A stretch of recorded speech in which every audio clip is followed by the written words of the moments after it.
اٹھا کر گدھوں کو آسمان کی طرف لے گیا تھا، اب اس نے اس گوشت کو نیچے کی طرف لٹکا دیا۔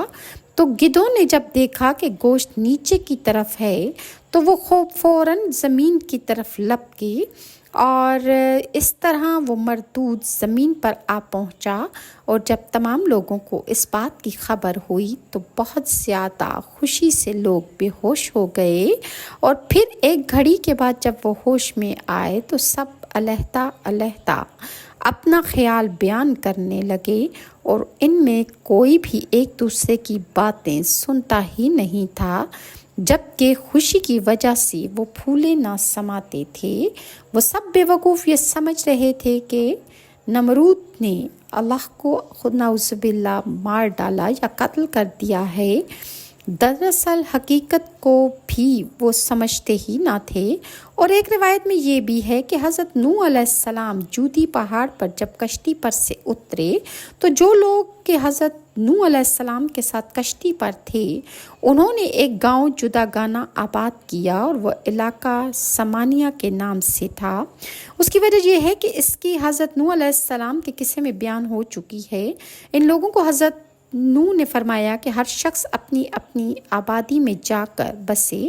اس بات کو کسی نے نہ مانا، بس حضرت نوح نے دعا کی، تب ہر قوم کی علیحدہ علیحدہ زبان پیدا ہو گئی، اور کوئی کسی کی بات نہ سمجھتا تھا نہ سنتا تھا کہ دوسرا کیا کہہ رہا ہے۔ اسی وجہ سے متفرق ہو کر اطراف جہان میں شہر و عمارات بنا کر بسے۔ اور دوسرا قول یہ بھی ہے کہ کشتی نوح کے ساتھ کسی نے دشمنی پیدا کی۔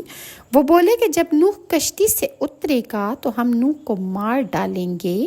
وہ لوگ کشتی سے جب باہر نکلے تب اللہ تعالیٰ کے حکم سے ہر ایک شخص کی زبان اللہ تعالیٰ نے مختلف کر دی، یعنی کوئی کیا زبان بول رہا تھا، کوئی کیا بول رہا تھا، اور انہوں نے جو منصوبہ بنایا تھا کہ وہ حضرت نوح کو قتل کر ڈالیں گے، وہ ایک دوسرے کو اپنی اس بات سمجھا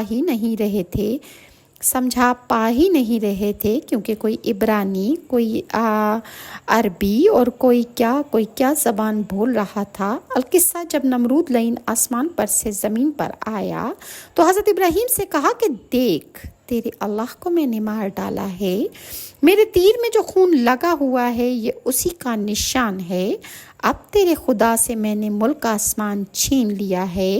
یہ باتیں سننے کے بعد حضرت ابراہیم نے کہا، اے مردود، میرے اللہ کو کوئی نہیں مار سکتا، اور نہ ہی وہ کبھی مرنے والا ہے، وہ اللہ تو سب پر قادر ہے۔